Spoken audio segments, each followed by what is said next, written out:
vai. În ce hal? Vrac. Masaj vrac?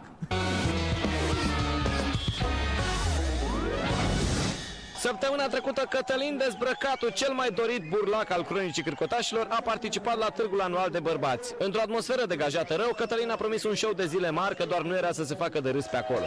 Doamnelor și domnilor, domnul Neacătul, Stăpân și născut pe 25 februarie 1972, Viața Pești, a fost de noastră, vă urăm la mulți ani.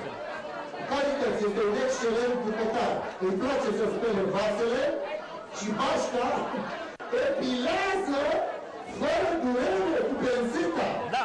Defectul e foarte bun. Nu pe mine, nu, mă rog. Ocupația e de dimineață până seara. El a zis că... Vă mulțumesc mult! Haideți, doamnă, să nu mai bine. Te rog, mă să iei microfonul și faceți-i război. Salut bună, doamnelor!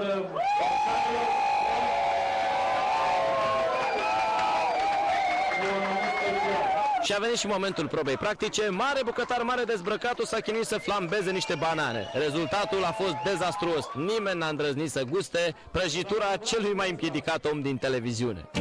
Bine să fii bucătar, mai la frunzuliță de mărar, mai la bine să fii bucătar, mai la printre oare și casroane, la câștig multe milioane, Și magicul Cătălin Dezbrăcatu a fost vândut la licitație. 1700 odată.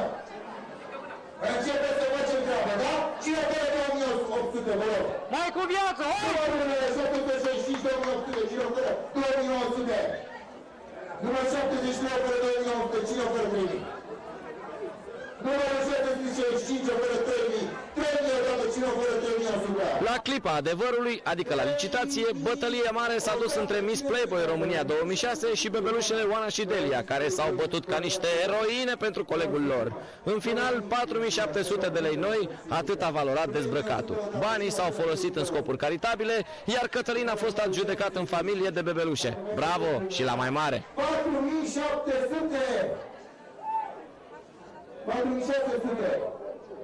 De trei a judecat în numărul 725! Vă așteptăm la birourile. Felicitație! Nu acum! Nu acum!